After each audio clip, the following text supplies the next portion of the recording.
When I was growing up, we were taught that men with emotions or express it too much are considered weak in our culture. 예, 저는 자라면서 남자가 감정을 보이거나 지나치게 많이 표현하면 약한 사람처럼 보인다고 우리 문화 속에서는 그렇다고 배웠습니다. So I used to hear this saying a lot from the Hyungs that I grew up with, that a man is supposed to only cry 3 times in his life. When he is born, when his mother passes away, and his father passes away, and outside of that, men should not cry. 그리고 함께 자란 형들로부터 남자는 평생 3번만 울어야 한다라는 말을 진짜 많이 들었어요. 즉 태어날 때, 어머니가 돌아가셨을 때, 아버지가 돌아가셨을 때 이 3번만 울고 그 외에는 울면 안 된다는 것이었습니다. And of course, it is an hyperbole of what they believe men should be like. But I know some Hyungs who took that literally and showed zero empathetic emotions and believe that showing emotion is weak, but believed expressing his anger was a manly and it was justified. 물론 남자란 모름지기 어떠해야 한다고 생각한 견해를 과장되게 표현한 말이겠지만 제가 아는 형들 중에는 그 말을 문자 그대로 받아들여서 다른 사람들의 말에 공감하는 감정을 전혀 보이지 않거나 감정을 표현하는 것은 나약한 것이라고 믿는 사람들이 있었습니다. 하지만 분노를 표현하는 것은 오히려 남자답고 정당한 것이라고 그 형들은 믿었습니다. See, even in our American culture, there's a saying, be a man, suck it up. Only girls cry. Don't be so emotionally driven, but be rational and logical, or facts don't care about your feelings. 예, 심지어 우리 미국 문화 속에도 이런 비슷한 말들이 있습니다. 남자답게 굴어라. 참아야지. 우는 건 여자들만 하는 거야. 너무 감정적으로 대처하지 말고 이성적이고 논리적으로 행동해. 네가 어떻게 느끼든 너의 감정과 관계없이 현실은 현실 그대로 있는 거야. 등의 그런 말들이 있죠. So have you met someone like this? Someone who shows very little emotions, like no matter what they do, they look the same other than when they're angry. 여러분이 이런 사람을 만나본 적 있나요? 감정을 거의 드러내지 않는 사람. 화를 낼 때를 빼고는 어떤 행동을 해도 똑같은 표정을 짓는 사람 말입니다. Or because of the overemphasis in our culture of choosing their feelings over verified facts as their truth. Or have you met someone, some people, no matter what they do, they will choose to radically choose to be logical and calculated in their approach without considering others' feelings. 사실 현대 우리 문화는 검증된 사실보다 자신의 느낌과 감정을 선택하는 것이 옳다고 지나치게 강조하고 있기 때문에 그 역반응으로 오히려 어떤 일을 하든 다른 사람들의 감정은 아예 고려하지 않고 논리적이고 계산적인 접근 방식을 급진적으로 선택하는 그런 사람들을 만나본 적이 있으신가요? Like I've met people, right? Like they are never fazed by anything or they're not able to truly they're not empathetic with others, but has an explanation for everything, which make them seem almost emotionless or uncaring of others. 네, 저는 그런 사람을 좀 만나봤는데요. 마치 어떤 상황에도 흔들리지 않으며 또 타인에게는 진심으로 공감할 수 없는 사람처럼 보입니다. 그들은 어떤 상황도 원인과 결과가 논리적으로 설명되니 울고 웃는 타인의 감정에는 거의 공감할 수도 없고 남의 사정에는 신경도 쓰지 않는 것처럼 보입니다. So we call those people who are like that people who have no empathy. 우리는 이런 사람들을 공감 능력이 없는 사람이라고 부릅니다. They cannot share in your emotions because they either feel like they had it worse or others have it worse so they shouldn't complain, or they might have an explanation for what caused like the cause of what happened to you or the antidote of your feelings and situation, and they expect their explanation is to be sufficed for. 그들은 여러분의 감정을 공감할 수 없습니다. 그들은 자기 자신이 최악의 상황을 겪었거나 또 최악의 상황을 겪은 다른 사람들도 있기 때문에 여러분에게 현재 상황에 대해 불평하면 안 된다고 말할 것입니다. 혹은 지금 닥친 일이 왜 그렇게 되었는지 그 원인을 알려주고 또 어떻게 하면 현재 감정과 상황을 극복할 수 있는지 설명해 줄 수 있는데 그런 자신의 논리적인 설명이 마치 해독제처럼 여러분의 감정과 상황을 충분히 개선시켜 줄 수 있을 것이라고 기대할 것입니다. 이런 말을 해도 되는지 모르지만 요즘 사회에서 꼰대라고 그러죠. 다른 사람의 무슨 그 자기보다 어린 사람들이나 후배들이 얘기를 하면 아 라떼는 말이야 하고 그래서 공감 능력이 없고 그래서 너는 그냥 열심히 해야 된다. 그거를 많이 느끼고 있어요. 요즘 제가 그럴 때도 있고 애들한테 그래서 아 이러면 안 되지라고 하는데 so like I've also seen pastors and Christians who are like that. Like when someone passes away or something tragic happened to them, they will tell their families or friends some theological reason for why they shouldn't be sad, which may be true, but use those theological or biblical understandings to replace or to think emotions can be just removed without processing it. 사실 저는 목사님들이나 크리스찬들 중에도 그런 분이 계신 것을 보았습니다. 어떤 분이 사망하셨거나 비극적인 어떤 일이 생겼을 때 그분들은 그 가족이나 친구들에게 아 슬퍼하면 안 돼. 라고 말하면서 왜 슬퍼하면 안 되는지 그 이유들을 신학적으로 설명해 줍니다. 물론 그 말이 맞을 수도 있겠지만 사람이 슬픔을 느끼고 토로하는 과정은 생략하고 그저 신학적, 성경적 지식과 이해가 슬픔을 대체하거나 그들이 느끼는 감정이 그런 지식과 설명만으로 없어지는 것처럼 그렇게 생각하고 있었습니다. And I don't know about you guys, you all, but because I saw so many Christians who were so cold-hearted and no longer compassionate and empathetic, I subconsciously thought God might be like that. 예, 여러분은 어떠신지 모르겠지만 저는 너무나 냉정하고 동정심과 공감 능력이 없는 기독교인들을 너무 많이 보았습니다. 그래서 저도 하나님도 그들처럼 냉정하신 분일지도 몰라라고 무의식적으로 생각했었습니다. See, that is why when I was younger, and even early on as a pastor, young pastor, I sometimes was very critical and expect everyone to just disregard their emotions and get the job done. Be very goal-oriented with their faith and relationship with God rather than having a holistic approach and understanding of our relationship with a compassionate and empathetic God. See, I knew what to say, right? Like, yeah, God is empathetic. But I really didn't practice that empathy in my relationship with God or others. 그래서 제가 좀 더 나이가 어렸을 때는 심지어 그 사역 초기까지 저는 때때로 굉장히 비판적이었고 사람들의 감정 따위는 무시하고 그저 주어진 일들만 사역만 잘 완수해내려고 노력하는 사람이었습니다. 긍휼이 많으시며 공감해 주시는 하나님과의 관계에 대한 총체적인 접근과 이해보다는 신앙에 대해서든 하나님과의 관계에 대해서든 매우 목표지향적으로 나가는 사람이었습니다. 이러이러한 경우에 어떻게 말을 해야 할지는 하나님이 또다 말을 해야 할지는 알고 있었지만 사실 하나님이나 다른 사람들과의 관계에서 실질적으로 감정을 나누거나 함께 공감하지는 못했었습니다. I believe sometimes we can think God is like people who has an answer for everything. So it could seem like God has no emotion, and if He does, He wants you to just suck it up, deal with it, and move on, or for us to just obey. 예, 우리는 가끔 하나님은 모든 것에 대한 답을 가지고 있는 사람 같아서 하나님은 감정도 없으시고 있더라도 우리에게 그저 참아야지, 참아내라, 아니면 일을 빨리 잘 처리해, 그리고 전진해, 그리고 혹은 그저 하나님께 순종하기만 해 라고 그렇게 원하신다고 우리가 생각할 수 있습니다. See, we can project Him to be a God who is this far distant God who doesn't understand us, or even though He doesn't empathize with our struggles. 하나님은 이렇게 우리와는 멀리 떨어져 계신 분이고 우리를 이해하지 못하시거나 서로 이해하신다 하더라도 우리의 고민과 갈등을 알아주고 함께 느껴주시고 아파해 주시지는 않는 그런 하나님이라고 우리 스스로 하나님의 이미지를 만들어 놓았을 수 있습니다. Does God truly share in our pain and feelings when we pray to Him? What will God's response or reaction be when we go to Him with our problems, with being honest with all our emotions?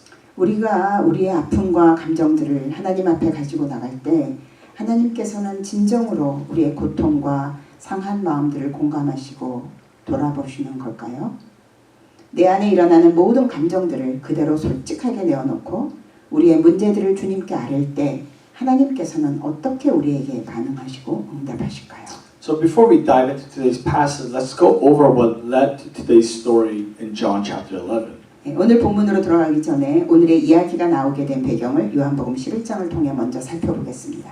So Jesus, outside of his 12 disciples, was really close to this one family, Mary, Martha, and Lazarus. So you can see it as Jesus' only other friend group outside of his disciples. He often went to their house to have dinner and to find rest. 예수님은 12명의 제자 외에 이 한 가정과 정말 가깝게 지내셨습니다.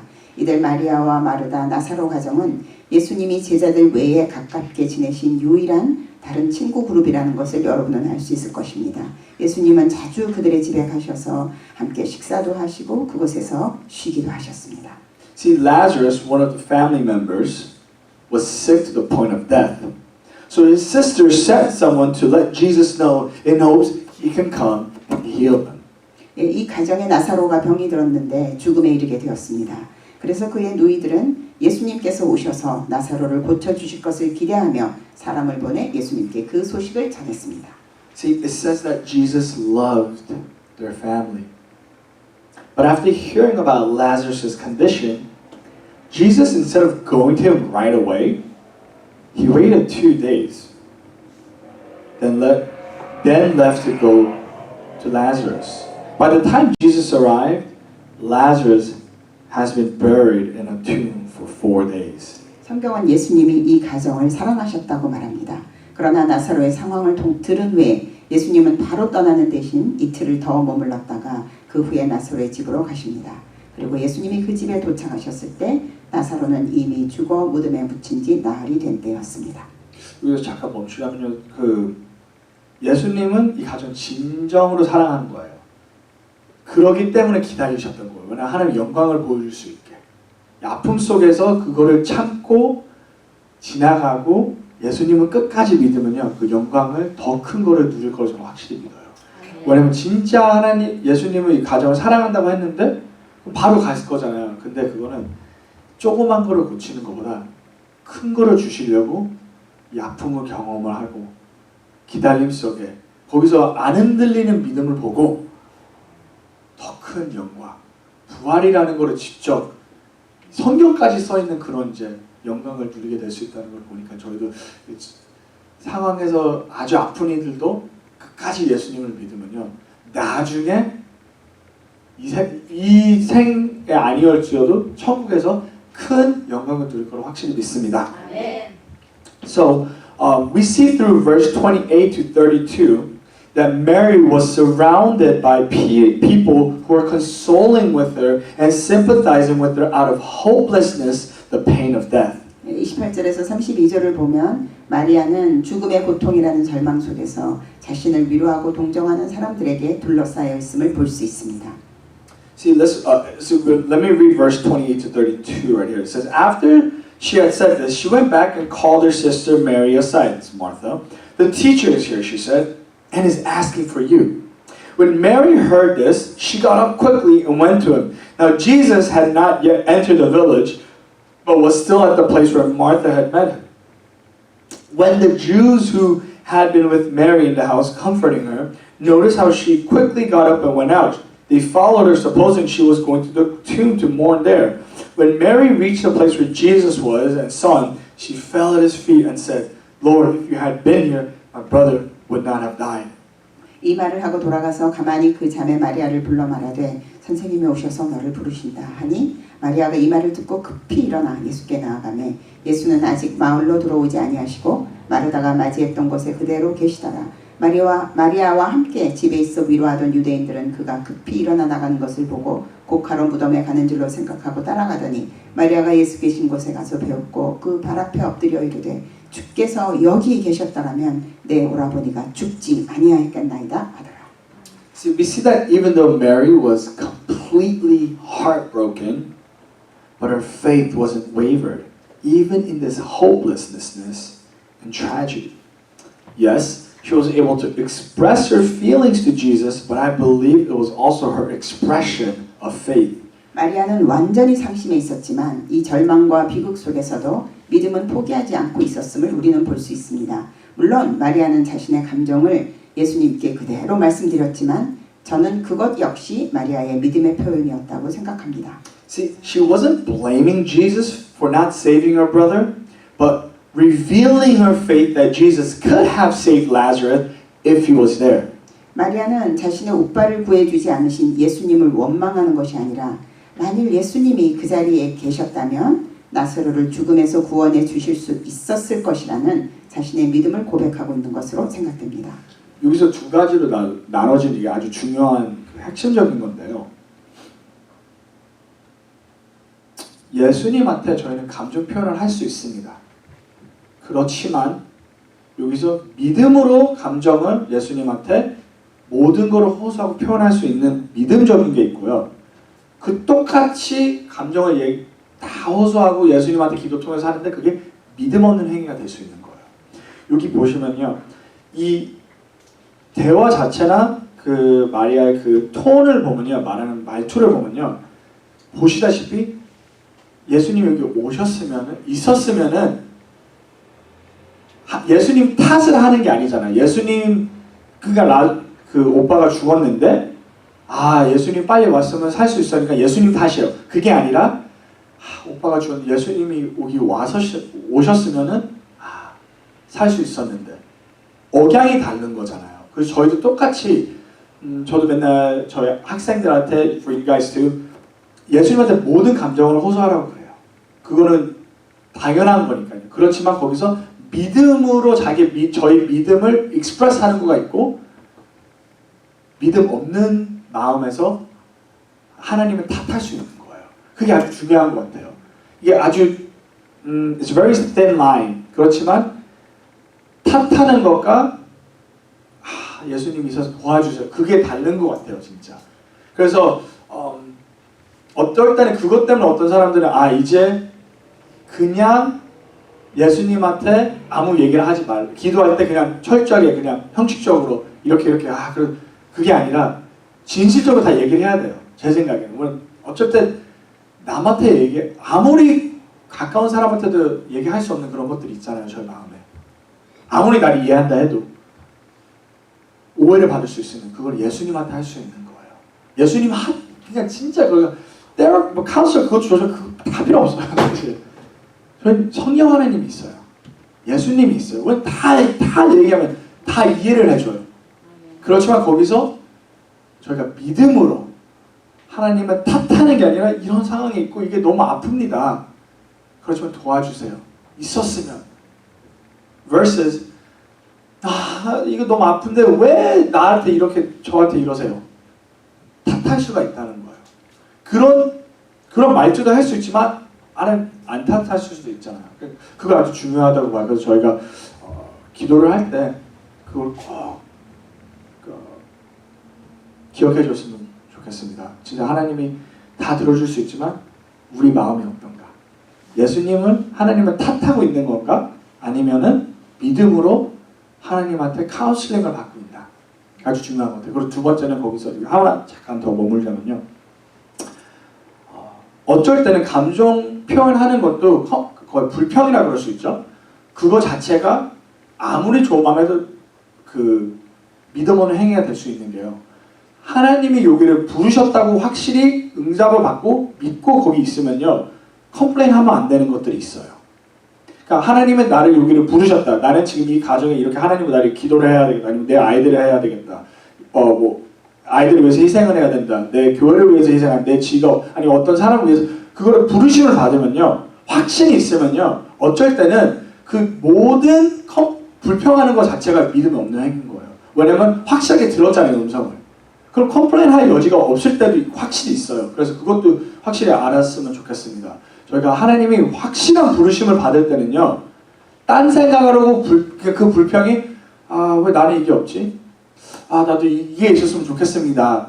그거 자체가 하나님의 주신 임무에 의심을 하는 거예요. 왜냐면 하나님 확실하게 주셨는데 거기서 더 달라는 건요. 하나님이 주신 의무에서 하나님은 확실히 저희 임무를 하고 저희 부르심을 주면요 확실히 채워줘요. 모든 걸 다 주시는 분이에요. 그렇지만 거기서 내 마음으로 이게 더 있었으면 좋겠다 하는 거는 하나님을 의심하는 거예요. 하나님의 선하심을. 하나님은 나를 부르셨는데 나한테 이거를 해결할 수 있는 방법, 내가 견딜 수 있는 거를 다 안 주셨다. 그렇게 생각할 수 있는 거예요. 근데 그렇게 되면은 의심이 되는 거잖아요. 믿음이 없는 행위가 되는 거예요. 그래서 확실할 때는 저희가 부르심하고 임무가 확실하고 정확할 때는요.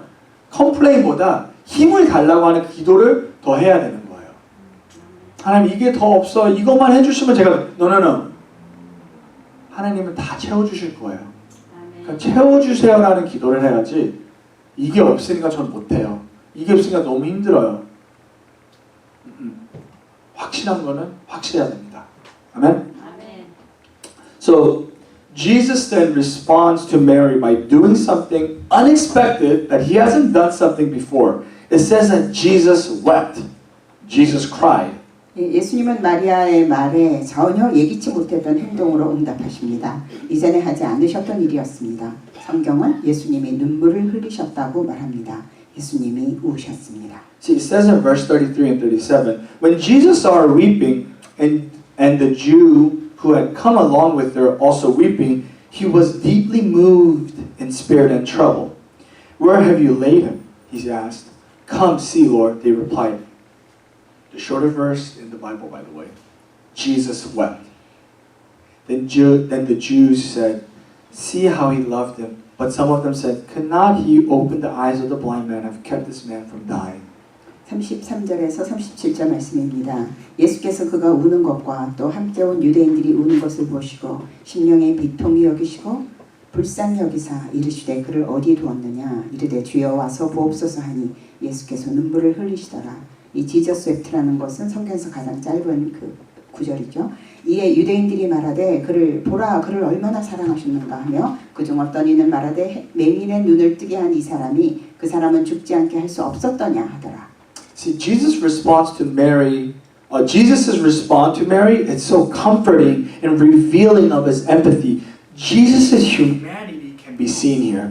마리아에 대한 예수님의 반응은 공감하시는 예수님의 긍휼을 보여주는 것이며 우리에게 참으로 위로가 되는 부분입니다. 예수님의 인성이 이곳에 나타나고 있습니다. See, Jesus is an all-powerful God, but also He's a God who is compassionate, caring, understanding of your feelings, and able to empathize with you by feeling love, hate, anger, upset, sadness, and pain Himself. 예수님은 전능하신 하나님이십니다. 또한 예수님은 긍휼로 돌보시는 하나님이시며 여러분의 감정을 이해하시고 여러분의 사랑의 감정, 미움의 감정, 속상함과 슬픔과 분노와 고통을 함께 느끼고 공감해 주실 수 있는 하나님이십니다. See, brothers and sisters, Jesus is not this He isn't a robot or this emotionless person, but a being who's able to feel what you feel and share it in a personal way.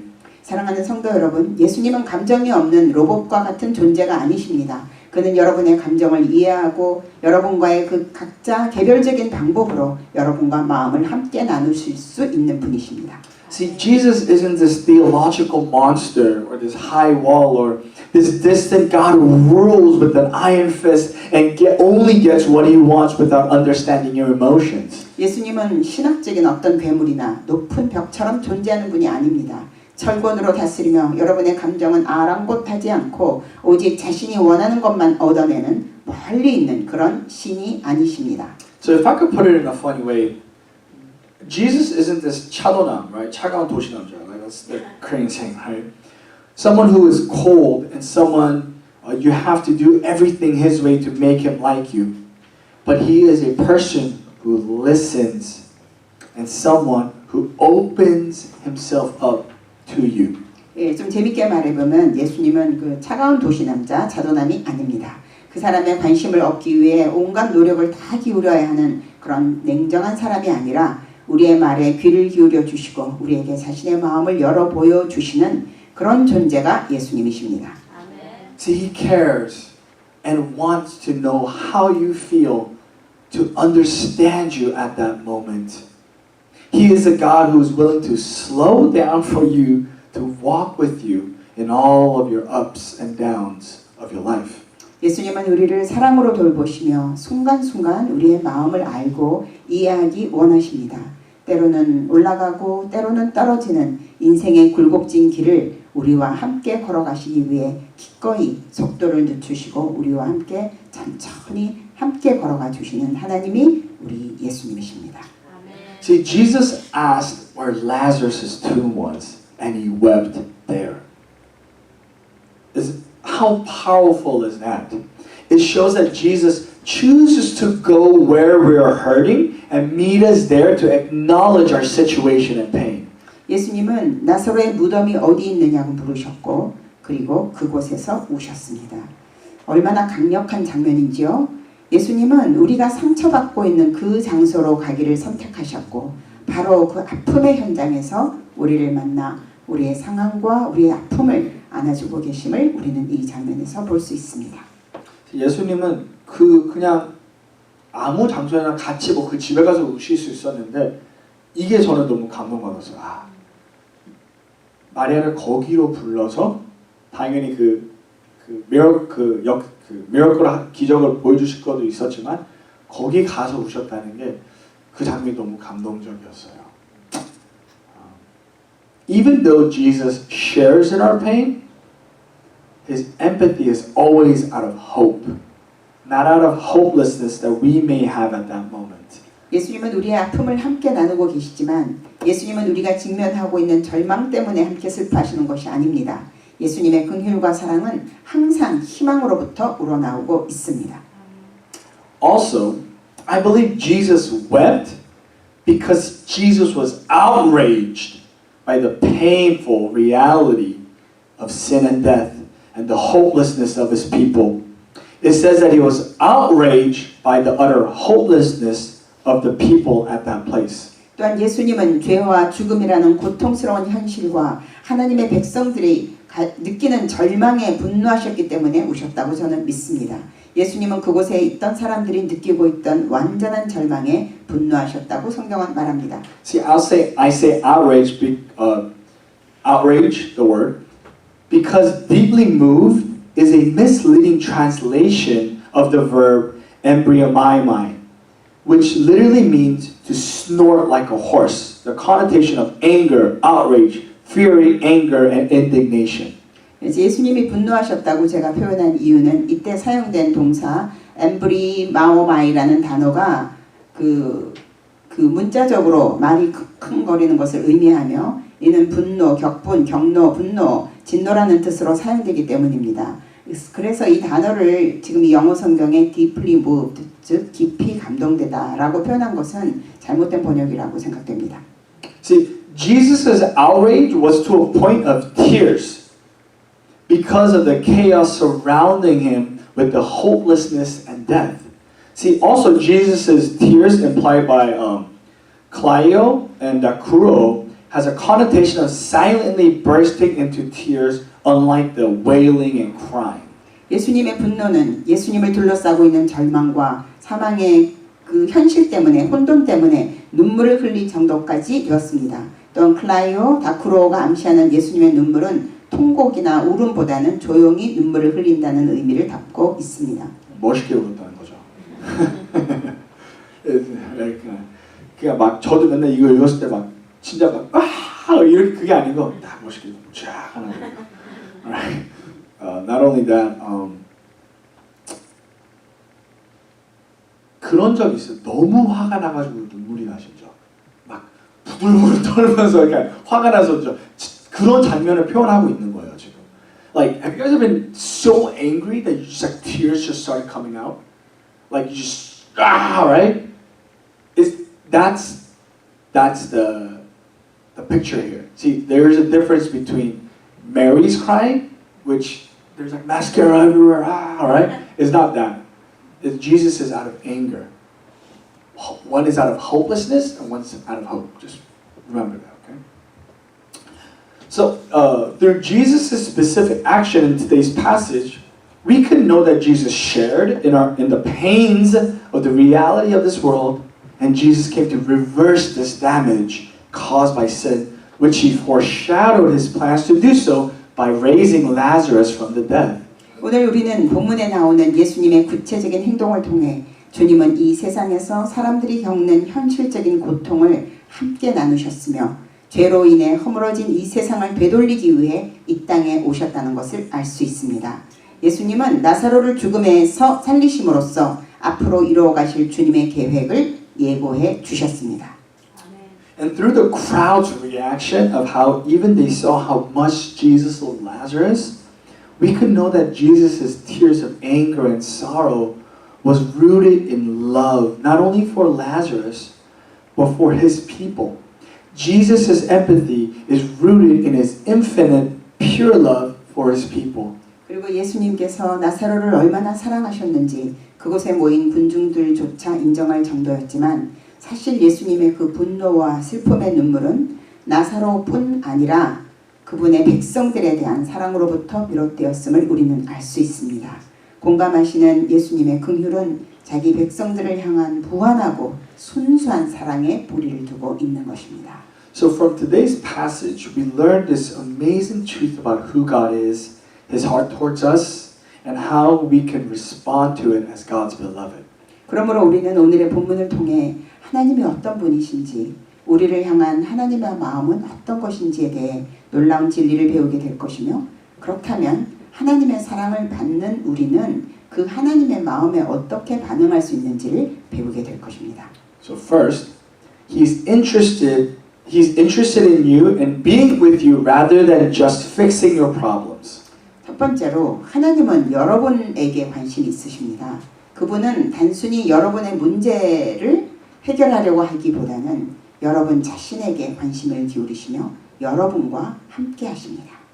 I hope you guys are taking notes, by the way. He chooses to love you and go to the place where you are to be with you. He cares about how you're feeling, just like how he didn't theologically correct Martha and Mary, but was there to grieve with them before he gave them hope through his miracle. 하나님은 여러분을 사랑하시고 여러분이 있는 그곳에 찾아가셔서 여러분과 함께하기 원하십니다. 하나님은 여러분이 느끼고 있는 그 모든 감정에 관심을 기울여 주십니다. 마치 예수님께서 마르다와 마리아를 신학적으로 교정해 주기보다는 먼저 그들과 함께 하셨던 것처럼 말입니다. 이후에 기적을 통해 그들에게 희망을 주셨지만 예수님은 그 전에 그들과 함께하며 그들의 슬픔을 함께 나누셨던 것처럼 말입니다. So just like Mary, please go before God, before Jesus with all your problems and feelings, without feeling He's just going to lecture you for being weak. God is with you in your confusion, pain, and hurt. He isn't a God who doesn't understand or who doesn't know. 마리아처럼 여러분의 모든 문제와 감정들을 안고 그대로 예수님 앞에 나가시기 바랍니다. 약한 자라고 책망하실지도 모른다는 느낌은 가지지 마시기 바랍니다. 하나님은 여러분의 혼돈된 마음과 상황, 여러분의 아픔과 상처, 그 가운데 함께 하십니다. 우리 하나님은 우리의 마음을 이해하지 못하거나 알지 못하는 그런 하나님이 아니십니다. Second, just like how Jesus was outraged by hopelessness caused by sin, we also must be outraged by our own sin and must hate it. 예, 두 번째로 죄로 인해 빚어진 절망적인 상황에 대해 예수님이 분노하셨던 것처럼 우리 역시 우리 자신의 죄에 대해 분노하고 우리의 죄를 미워해야만 합니다. See, Jesus wept because he hated sin and knew the damage sin caused. So then we must also hate sin because we know what the effects are, death and brokenness, and what it does to our relationship with God and others around us. 예수님은 죄를 미워하셨고 죄가 초래하는 피해가 어떤 것인지 알았기에 오셨습니다. 따라서 우리도 죄의 결과, 즉 죽음과 파탄이 어떤 것인지 알기에 그리고 그 죄가 하나님과 주변 사람들과의 관계에 어떤 영향을 미치는지 알기 때문에 우리도 반드시 죄를 미워해야 합니다. See, as Christians, we must hate sin because we understand the grace that God offered us. The grace was shown when Jesus was nailed on the cross because of our sins. 그리스도인으로서 우리는 하나님께서 우리에게 베풀어 주신 은혜를 알기에 더욱 죄를 미워해야만 합니다. 그 은혜가 어떤 은혜입니까? 예수님께서 우리의 죄 때문에 십자가에 못 박히심으로 보여주신 그 은혜 말입니다. 죄를요 안 미워하고 진짜 그 죄 자체 저희가 그 스트러글링한 죄들을 진짜 싫어하지 않고 미워하지 않고 진짜 안 싸운다면요 하나님의 돌아가신 그 십자가를 사랑하지 않는 거예요. 그러니까 그렇게 비유하시면 돼요. 그 미움이 왜 그냥 미운 게 아니라 그것 때문에 예수님이 저희 위해서 돌아가셨잖아요. 그 은혜가 그만큼 주시는 거잖아요. 그럼 그 미움이 덜할수록 사실상 하나님에 대한 은혜와 그 십자가가 그 사랑하는 게 떨어지는 거예요. 그렇게 보시면 되는 거예요. So understanding His grace should lead us into hating sin more because we know how much it costs to save our life. It's a life for life. The grace was not cheap. The cost is Jesus is sinless, perfect life. 주님의 은혜를 이해하면 우리를 구원하시기 위해 하나님께서 얼마나 많은 대가를 치르셨는지 알게 되기에 죄를 더 미워하게 됩니다. 이 은혜는 값싼 은혜가 아닙니다. 그 생명, 우리의 생명 대신에 예수님의 생명을 바꾸어 주신 그런 예수님의 죄 없으신 완전한 생명을 대가로 치르고 받은 값비싼 은혜입니다. Third, we must become people of hope in this hopeless world. 세 번째로 우리는 이 절망의 세상 속에서 희망의 사람들이 되어야만 합니다. See, this world is becoming more and more hopeless as it advances in technology, and people are idolizing humanism over true worship towards God. 기술이 더욱더 발달되면 될수록 이 세상은 점점 더 절망적으로 되어가고 있으며 사람들은 하나님을 진정으로 예배하는 것보다 인본주의를 우상화시켜 나가고 있습니다. The world is becoming more lawless and accepting of types of all sins. See, and today's teenagers are the most anxious, depressed, and paranoid than ever before. 세상은 점점 더 무법천지가 되어가고 있으며 온갖 종류의 죄를 다 용납하고 있습니다. 오늘날의 청소년들은 그 어느 때보다 불안하고 우울하며 편집증에 시달리고 있습니다. 지금 결과가 나오는 건데요. 저희 테크놀로지, 저희의 기술들이 더 발달할수록요. 너무 빨리 발달되는 거예요. 지금 사회가 적응하기 전에. 그래서 그거를 원래 다 테스트를 해보고 사회 어떤 일으킬까, 아이들한테 어떤 뇌파에 어떻게 할까, 그거를 공부하고 내야 되는데요. 인터넷이 너무 빨리 간 거예요. 그래서 지금 와서 제 세대, 밀레니얼 세대가 그 결과를 보여주는 거예요. 인터넷 통해서 인터넷이 어떻게 사회적인 사람들한테 영향을 주는가 지금 나오는데요. 너무 안 좋은 거예요. 저희가 이거를 못 잡는 거예요, 지금. 벌써 really. 그리고 이제 소셜 미디어, SNS 이런 것들을 통해서 그래서 아이들이 더 지금 이 세대가요. 제일 불안증과 디프레션 하고 제일 힘들어하는 세대예요. 제 세대보다. 근데 그거를 몰랐잖아요. 근데 벌써 꺼냈으니까 못 잡는 거예요. 지금 이 세대가. 그게 제일 무서운 거. 이렇게 계속 발달이 되는데 그러면서 희망이 더 없어지는 거예요. 그리고 기술이 더 발달이 되면서 하나님이 덜 필요하다고 생각하는 거예요, 사람들이. 왜냐면 편리해졌잖아요. 그래서 옛날에는 기술이 없어갖고 어딜 갔어요? 교회를 갔잖아요. 기도해달라고. 아니면 거기 있는 그 프리스트, 목사, 그런 사람들이 옛날에 처음에도 영국에서도 애기 딜리버리 하는 거, 애 태어났을 때 그게 다 수녀였잖아요. 하나님 그곳으로 갔는데 이제 테크놀로지가 더 발달을 하면서 어떻게 되는 거야?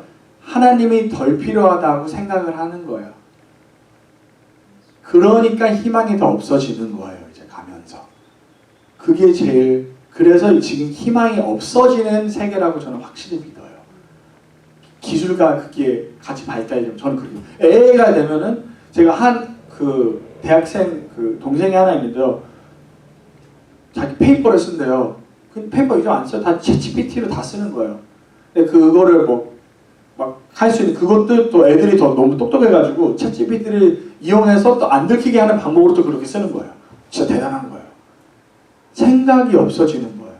사람이 생각이 없어지면은 하나님 말씀 깊이 생각 못하고 내 주위에 있는 한 감정적으로 휩쓸리고 나 육적인 그 플레저를 쫓게 되는 거예요.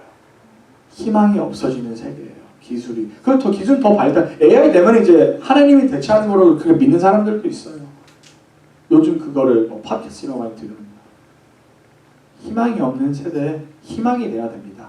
아멘. So the only way for us to combat that is that more money or more security in the things that will fail, but holding on to the gospel. 더 많은 돈을 벌고 온갖 것들에 대해 안전장치를 해놓는 것으로 이 세상을 이길 수 없습니다. 이런 세상과 맞서서 싸울 수 있는 유일한 방법은 복음을 붙잡는 것입니다. 아멘. See, we must renew our minds, and start changing the way we think, even the way we talk to each other and people of this world. 우리는 마음을 새롭게 하고 우리의 사고 방식을 바꾸기 시작해야 합니다. 심지어 우리가 서로 대화하는 방식, 그리고 이 세상 사람들과 대화하는 방식까지 바꾸기 시작해야 합니다. See, we must hold true to the future resurrection we will all have and the hope we have in Jesus Christ. Yes, we mourn for our sins and the unexplainable things that happens in this world. But we should never lose hope and joy because we have the endless joy and peace in Christ. 우리는 미래에 있을 부활과 예수 그리스도 안에 있는 희망을 확실하게 믿고 붙들어야 합니다. 네, 우리의 죄 때문에 또 이 세상에서 일어나고 있는 설명할 수 없는 일들로 인해 슬퍼하기도 하겠죠. 하지만 그리스도 안에는 영원한 기쁨과 평화가 있으므로 우리는 결코 희망과 기쁨을 잃지 말아야 합니다. 아멘. See, when we hope in ourselves, then we will become hopeless, stressed, and depressed because we have no control over the world. When we hope in Christ, we don't have to live in our own strength and try to control everything. Hope in Christ, who is in control, who understands you, and who has the best for you. 우리가 우리 스스로에게, 우리 자신에게 희망을 둔다면 우리는 절망적이 되고 스트레스를 받고 우울에 빠지게 될 것입니다. 왜냐하면 우리는 이 세상을 통제할 수 없으니까요.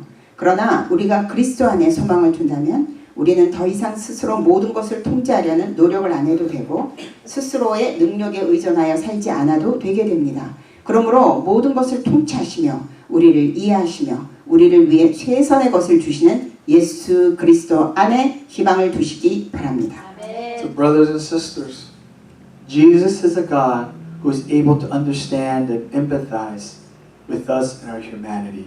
사랑하는 성도 여러분, 예수님은 우리의 인간성을 이해하시고 우리의 마음에 함께 공감해 주실 수 있는 하나님이십니다. 아멘. I truly believe knowing this truth and applying it to our lives by actually going to God in prayer in the midst of our troubles and problems with our true and real emotion is something we must learn as God's beloved. God doesn't desire for us to suppress our feelings, but to interact with our emotions with the truth.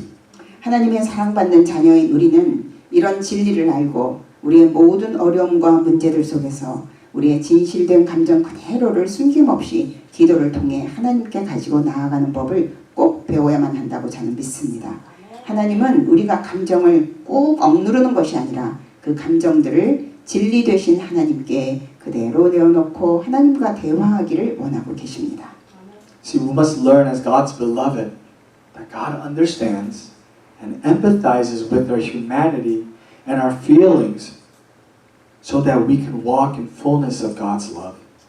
That we can feel safe in expressing our emotions to Him and know that God cares about our feelings and that God shares in our emotions. 하나님의 사랑받는 자녀인 우리는 하나님께서 우리의 인성과 인간적인 감정들을 이해하시고 공감해 주신다는 사실을 꼭 배워야만 합니다. 그럴 때 우리는 하나님의 충만한 사랑 안에서 하나님과 함께 걸어갈 수 있게 됩니다. 또한 어떤 감정이든 하나님 앞에 내어놓고 표현하면 안전하다는 사실을 느끼게 되고 하나님께서 나의 마음을 돌아보아 주시고 또 공감해 주신다는 사실을 알아가게 됩니다. 아멘. Please know that God understands the reality we're living in and fully knows the situation we may be in. So we know that as God's beloved, God will not misunderstand us even though people may misunderstand us. 하나님은 우리가 지금 살고 있는 현실을 이해하시고 우리가 처한 상황을 충분히 알고 계시다는 것을 꼭 기억하시기 바랍니다. 우리는 하나님의 사랑받는 자들이며 다른 사람들은 비록 우리를 오해할지라도 하나님은 결코 우리를 오해하지 않으신다는 사실을 또한 기억하시기 바랍니다. 아멘. So please go to God, not just because He has the power to change and answer your prayers, but because He cares, understands, and shares in your emotions to remind you you're not alone. 그러므로 상황을 변화시켜 주시고 여러분의 기도에 응답해 주실 수 있는 능력의 하나님이시기 때문에 하나님께 나가는 것이 아니라 능력의 하나님이실 뿐만 아니라 우리를 돌봐주시고 이해해 주시고 우리의 마음을 알아주시는 사랑의 하나님을 기억하며 하나님께 나가시기 바랍니다. 여러분은 결코 혼자가 아닙니다. Go to God knowing He's your ultimate counselor. He isn't this God who doesn't care, but He's the God who chose to come down to earth as a human to be with you and to feel what you feel. 하나님은 우리의 궁극적인 최고의 카운셀러이십니다. 우리 하나님은 우리의 사정을 나 몰라라 하시는 분이 아니며 우리와 함께 하시려고 인간의 몸을 입고 이 땅에 내려오셨으며 우리의 마음을 함께 나누어 주시는 그런 하나님이십니다. Even Jesus cried and shed tears, and He wept for Lazarus. He chooses to shed that tear for you also. 예수님도 우셨고 눈물을 흘리셨습니다. 나사로를 위해 우셨던 예수님의 눈물은 여러분을 위해 흘려주시는 눈물이기도 합니다. So whenever you feel like God doesn't understand you and your emotions, remember that Jesus wept for us. 하나님께서 여러분의 상황과 여러분의 마음을 이해하지 못한다고 느껴질 때마다 꼭 기억하시기 바랍니다. 예수님은 우리를 위해 눈물을 흘리셨습니다. 다 같이 기도하겠습니다.